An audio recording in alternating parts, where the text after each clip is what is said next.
السلام عليكم ورحمة الله تعالى وبركاته. كسر دبادة channelka إنجنير محمد إبراهيم عمر. ما أنتوا حنكهد لدونا بإذن الله access كسرة tennis كلوات يعني صبرني simple present tense. كهر أنت عن وجود جلين عشرة فضلا channel قوة channel عصب هدي وياها مركي كوات دعوته channel كني فضلا سبسكرايب شير لايك انتبه دق noogu sii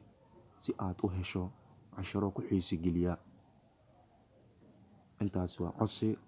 Okay, aan u guda galo cashirka. Waxaan ka soo hadalnay tenniska labaad ee simple present tense aan weli ku guda jirnaa. Waan soo qeexnay qaabka uu shaqeeyo, su'aalooyinkiisa waan u soo qaadanay. Sidoo kale waxaan soo sheegnay in tenniskan uu yahay tennis adag balse uu adag yahay ardayda aan fahansaneyn uu adag yahay. waxaan dhahnay tenniskan badanaa meelaha uu ka adag yahay waxaa ka mid ah verbka oo s oo raacdo ardayda badanaa ay ku wareeraan. verbka s ka raacana qaababka u raac waan soo sheegnay. waxaan dhahnay verbka oo s ka raacay wuxuu raacaa jumlooyinka markay yihiin singular markay yihiin ama ahaado pronoun oo singular ah ama ahaado noun oo singular ah. laakiin kuwa pluralka ama jamaca ah verbka ma raacanayo ama ahaado noun ama ahaado pronoun verbkooda ma raaca wax s ah. aan u soo noqdo marka kuwa singularka ah oo nounka iyo pronounka ah ayaga kuwaas raacayo hal mar raacaan bis inta kale ma raacaan. goormee raacaan? marka jumladu ay tahay jumlad iska caadi ama affirmative ama statement markay tahay ayaa verbkooda waxa raaco s. balse tenniska labaad ee auxiliary waxa u handhaanay do iyo does. kuwa singularka ah waxa auxiliary ah does, kuwa jamacana waxa auxiliary ah do. maadaama marka tenniskan labaad auxiliaries uu yahay does, verbkana oo raacayo s wuxuu raacaa markuu yahay hadal iska caadi ah balse ma raaco markuu yahay su'aal, markuu yahay diidmo, markuu yahay su'aal iyo diidmo isla jirta markuu yahay verbkooda ma raaco wax s ah. ilaa do iyo does iyo s hal meel misla gali karaan. hadday jumladu ku jirto s jumladaasi laguma arki karo does. hadday jumladu ku jirto does jumladaas ama verbkaasi laguma dari karo s laguma dari karo. ilaa does iyo s hal meel misla gari karaan. hadday meesha does ay joogto s ka maqan, hadday does ay joogtona s ka maqan, hadday s ay joogtona does ka maqan. saas waa marka. okay, marka badanaa ardayda kaasoo qoraan marka intaas saasaa loo fahmaa marka. verbkan tenniskan labaad verbkiisa waxaa s raaco goormee wuxuu u raacaa markay yihiin singular markay yihiin. goormeena raacaan waxay raacaan markay jumladu ay tahay statement ama affirmative ama hadal caadi markay tahay jumladu verbka waxaa la raacsiiyaa s la raacsiiyaa. laakiin markay su'aal tahay verbka s ma raacsiiyo sidiisa loo soo qaataa. markuu diidmayaan ilaa wili does does not alone does inta ay does socoto verbkas s ma raacsiinayo. laakiin hadday does ay ka maqan tahay jumladu ay tahay jumlad iska caadi ama affirmative ama statement ay tahay jumladu verbka waxaa la raacsiinaa s la raacsiinaa. verb plus s la verb plus s lama loo like waa lagu muujiyaa. verb maxaa la raacsiiyaa s la raacsiiyaa. maxaa la place text curse intaas maxay yihiin verbka s la raacsiinaa marka. okay, maanta waxaan ka hadli doonaa exercise waxaan olahay change into simple present tense. jumlooyinkani hoos ku qoran ama sentenceyadan hoos ku qoran u bedel tenniska labaad ee simple present tense. okay, su'aasha koowaad waxayna leedahay she came to us yesterday. she ayadu came to us waxay noo timid yesterday shalay noo timid. iyadu waxay noo timid shalay. jumladana waxaan rabnaa inaan u bedelno tenniska labaad inaan u bedelno anagoo af Soomaali ku dabaqayno oo maxaan leh iyadu waxay noo timid shalay ee u timid anagoo noo timid Soomaa. okay, tenniska labaad aan u bedelno maxaa leenahay iyadu way noo timaadaa maalin kasta. fiiriya asalka maxay ahayd iyadu way noo timid shalay. maxaa u bedelnay iyadu way noo timaadaa maalin kasta. English u bedel. asalka muxuu ahaa she ayadu came to us way noo timid yesterday shalay. aan u bedelna tenniska hadda aan ku jirno simple present tense maxaa leenahay she ayadu came mana she come mana mise iska fiiri maxaan dhahaa jumladu maxay tahay waa hadal iska caadi waa affirmative waa. maxaan dhahaa marka she comes to us every day. iyadu way noo timaadaa maalin kasta. sababta verbka s aan raacsi maxaa waay ila subject meesha yaala wuxuu yahay singular waa she word hal qof kaliya laga hadlaa iska fiir marka weligaaba marka verbka s raacsiinaysid waxaa la iska fiiriyaa jumlad tan subjectka meesha ku yaala la iska fiiriyaa hadduu subject meesha yaalo uu yahay mid singular ah verbka s raacsiiya adiguna fiirinaya jumladu ma tahay mid affirmative ah ama mid question ya iska fiiri haddii jumladu tahay mid affirmative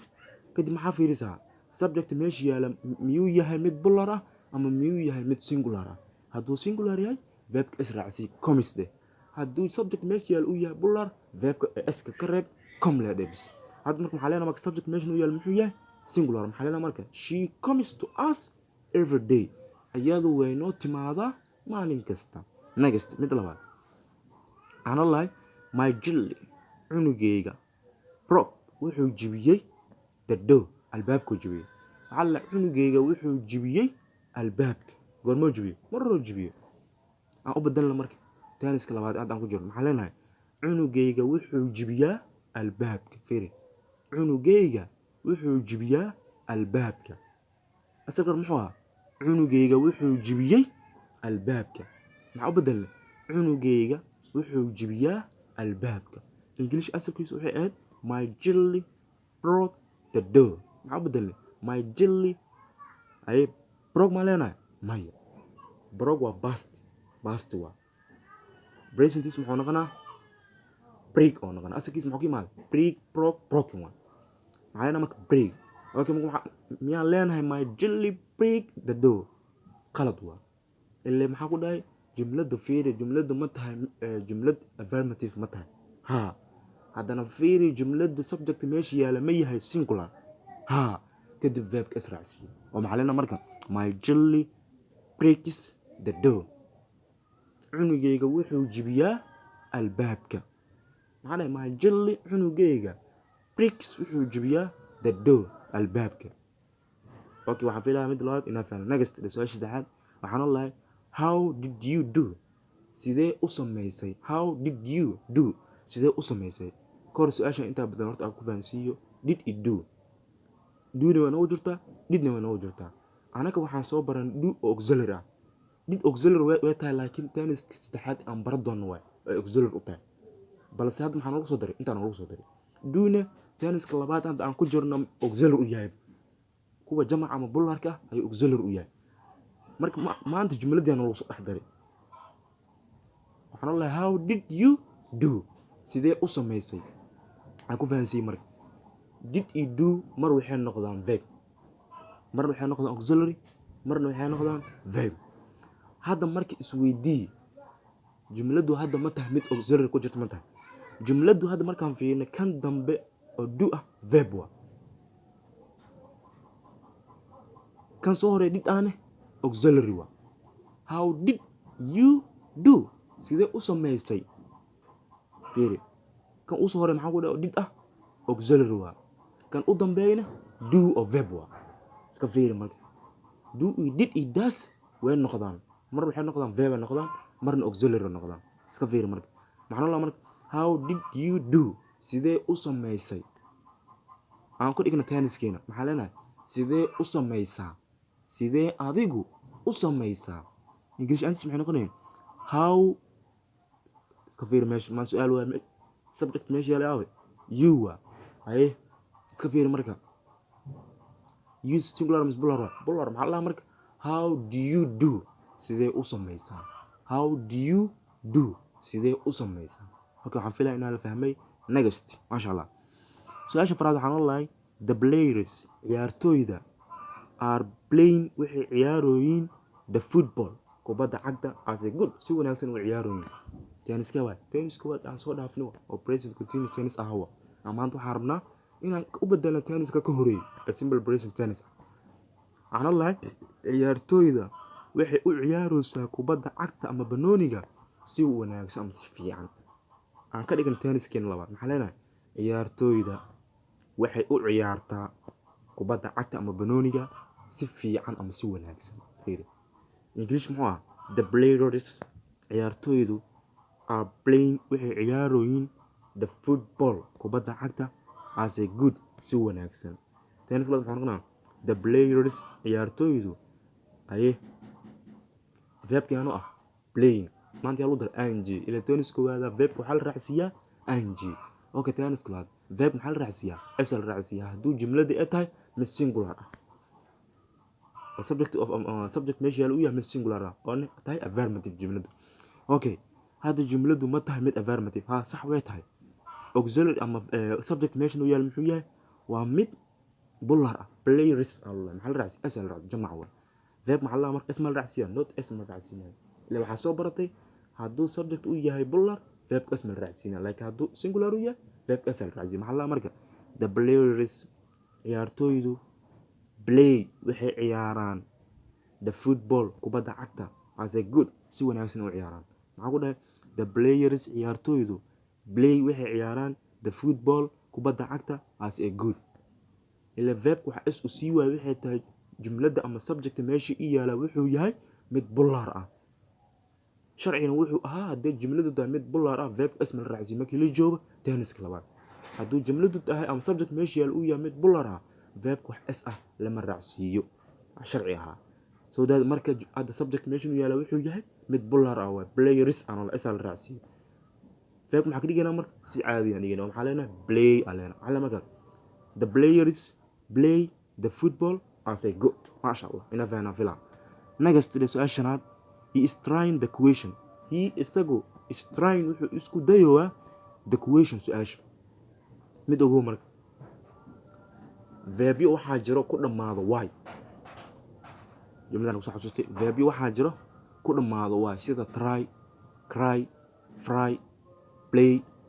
pray intaas dhan maxay yihiin jumlo waxaa jiro verb ku dhamaado why oo markii la rabo in s loo daro s